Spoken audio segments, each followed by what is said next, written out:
6 months ago, this short walk was hardly possible for Ken Hebert of New Bothwell. The 47-year-old had degenerative disc disease, which significantly changed his way of life over the last 20 years. There were certain things that I just wasn't able to do anymore. Every time I'd do something, I would bend over to try to do something. It was basically I'd buckle, and I knew already there were certain things I couldn't do. So constantly I felt ashamed asking others for help all the time. It got embarrassing, but when you have good friends, they'd even step up to the plate already before I'd ask, can you help me with this? I just can't do it. And so as time goes on, I'm able to do more things. Today I can bend over and keep my legs straight, and where my tip of my fingers, I can reach down between my knees and my ankles now. And in the past, I wasn't even able to go past my knees, and then bring myself up without helping myself up. Back then it was basically if I'd bend over past my knees with my hands any distance past that, I knew I'd buckle and fall to the floor, right? Hebert was told many times by doctors in Manitoba that he would have to live with the pain the rest of his life. But not giving up hope, he decided to pursue help in Steinum, Germany, and in June of this year flew there for back surgery. After the surgery, I woke up and I was like, wow, okay, some people are actually right. The pain is gone right after you wake up. And I said, okay, you don't want medication, so we'll wait this off a little bit. It'll come back. And it never did. Till this day it hasn't, and it's been 4 months now, and it still hasn't come back. And I'm obviously very grateful for that. The entire procedure, including flights and lodging, cost more than $40,000. And Hebert says this was all made possible thanks to fundraising from friends and family.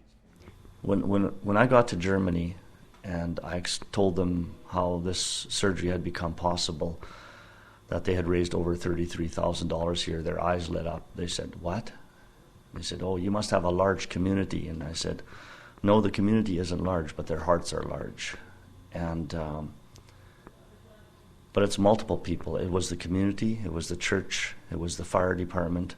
There was many, even Winnipeg, CAA, even they, because I was towing for CAA, even they did fundraising. So I don't think I could ever say thank you enough to them. It's touched me very deeply.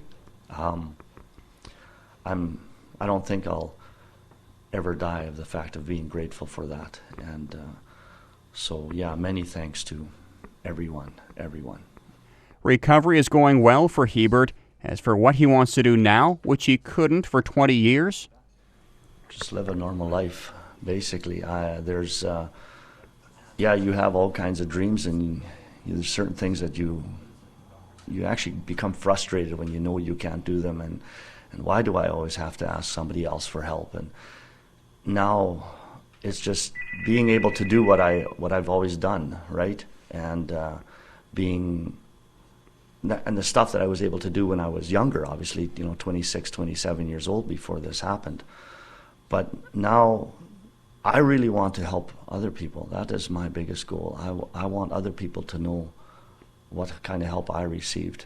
And part of that help will come November 4th and 5th in Winkler. Hebert is helping host a reunion at the Heartland Inn. There will be doctors coming from Germany offering one-on-one consultations for those pursuing back or neck surgery. To set up an appointment, call Ken at 346-9000. Reporting for Steinbach Online, I'm Shannon Dewick.